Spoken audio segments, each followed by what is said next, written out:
Thanks for choosing us tonight. We start with the Hacienda healthcare sex assault investigation and two big headlines tonight.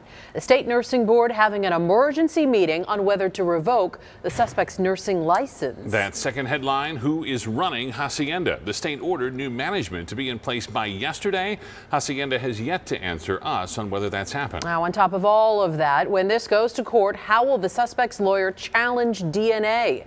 It's the evidence Phoenix police say links the suspect, a 36-year-old nurse, and the baby born to his patient. Tonight we start with our own Justin Pizzera, finding out how that's even possible.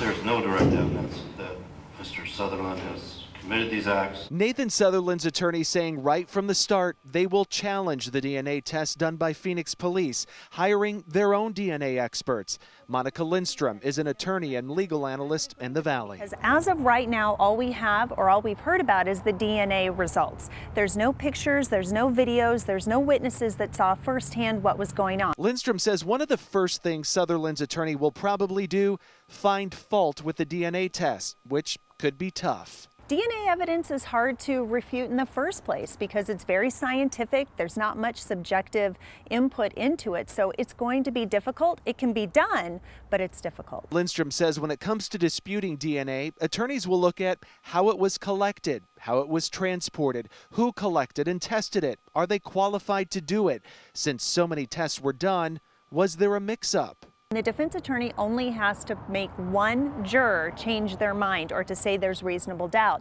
So you have issues possibly with the DNA because although DNA is very strong and tight, it's not infallible. Lindstrom points to the high-profile I-10 shooter case in the Valley when everyone thought the suspect was behind bars.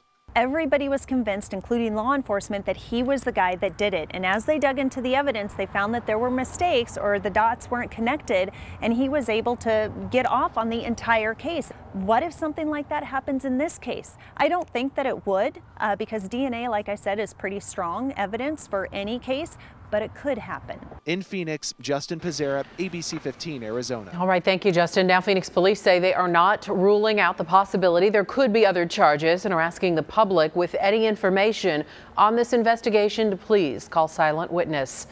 What's unfolded so far is a lot to digest. Everything related to this massive investigation is all right there for you to see right now on abc15.com.